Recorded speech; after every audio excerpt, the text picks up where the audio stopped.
Hello, Eight Silkers, and welcome to the third day of Capstone. I'm Caleb. And my name's Amal. And together, we're going to be your two Capstone presenters for today. Wow, Caleb, we're really nearing the halfway point for these students' research projects. I hope the research is going swimmingly for these intrepid Eight Silkers. Today, we're going to be reviewing posters. Through this Capstone seminar, you will learn how to create a balanced research poster that is both informative without being too busy for people to read. You will also have time to work on your research projects today during Capstone seminar. Be sure to continue to ask questions with your educational staff member or seminar leader, especially as we're now moving into the second half of Capstone. Let's dive right into research postering basics. Now, Caleb, have you ever done a research poster before? Yes, I have. I actually have it right here.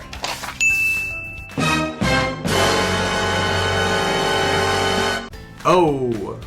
Well, that's certainly a great start. I think we can work together to spruce up that poster. First, let's talk about why we even need a poster in the first place. Oh, good point. Posters are widely used by the academic community to represent research to the general public. Usually, posters are a mix of brief text intermingled with tables, graphs, pictures, and other visuals that help the audience understand what you actually did through your research. Readability is the goal in creating research posters.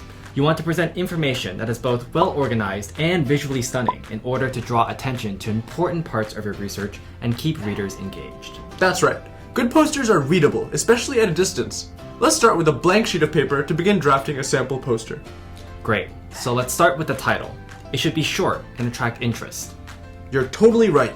A great title certainly helps the audience know what to expect as soon as they see your poster. So something like, Critiquing Sophoclean Epic Tragedy Through Formalist Theory. Isn't really a good title, huh? No. A better title might be something like Oedipus Lens, Tragedy Through Modern Eyes. That sounds so much better and makes so much more sense. I would definitely check out that poster based on that title alone. Exactly.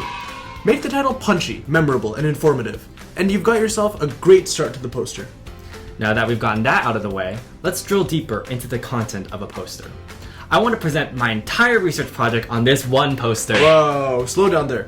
Well, I'm sure your research is absolutely fascinating, and you're dying to tell the entire world about the process. You only have a couple minutes to really sell your research idea to a panel of judges or even just a random passerby. What main points are you really trying to get across?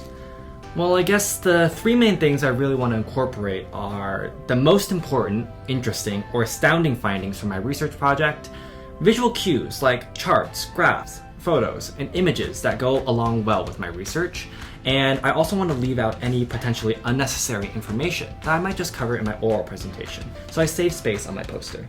Perfect. Yes, those are the three questions you want to answer. First, what are the real nuggets of research that you want to share with the world? Second, how would you best represent this information visually? And third, what kind of things do you want to cover in your oral presentation that would go best alongside but not on your visual poster? I think I could come up with some ways to help build a research poster that answers those three questions. On my poster, I definitely want to include a short, clear title that draws interest, which we've already done. Effective graphics that are eye-catching and informative, which are so much better than just long paragraphs of text. All sections of my research, including the problem statement, thesis, main points, results and conclusion, and references. And a clear and clean layout with proper mechanics like text size and using bullets rather than large blocks of text. It seems like you've got it down pat. Just by using those simple guidelines, your poster will pop. To reiterate, make sure that your poster includes the introduction, literature review, main body, conclusion, and references, a clear title, and effective graphics. Lastly, remember that every team needs to create a demo to accompany their poster. Yes, the demo. A great part of any research presentation is to include some sort of prototype or demonstration of your research. A demo is a built-out demonstration or implementation of the research project that adds just that extra pop to their poster. For instance, if your research project was about how to save water in drought-stricken areas, part of your solution might include a prototype rain catcher. Your demo doesn't have to be super fancy, like a 3D printed or fabricated model. It doesn't have to be 3D at all. But a demo, be it a model made out of construction paper or a simple hand drawing of a website, brings your research project to life. You'll want to walk through your audience through what your demo represents.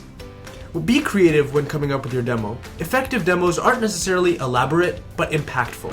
As they say, a picture is worth 1,000 words and a prototype of a rain catcher is worth 1 billion.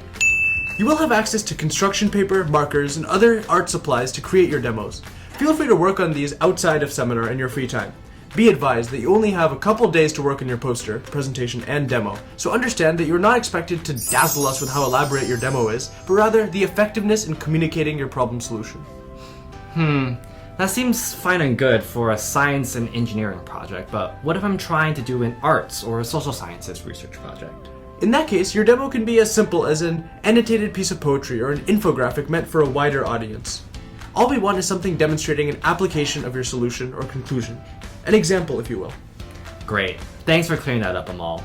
If you have any more questions about the demo, please ask your HSilk educational staff member or your seminar leader. No problem, Caleb. Your seminar leader will also go over a comparison of a poorly designed versus a well-designed poster to help get you started. Your Capstone seminar leader will also be able to advise you on how to best structure your poster in terms of layout, content, and graphics, so be sure to check in with them often. They're always happy to help, and make sure to ask them lots of good questions on any point for which you're unclear. Oh, and before I forget, you will be provided with postering materials like poster boards, markers, pens, glue, and colored paper. Be prepared to draft charts and to write up text by hand, as you will most likely not have access to a printer at HSilk. And with that, we send you off into your postering journey. If you have any questions or concerns, feel free to ask your seminar leader or educational staff member directly. We're happy to help. And finally, remember to put your research cap on, ask questions, and have a great rest of your day. Signing off, I'm Caleb. And I'm Amal. Bye for now.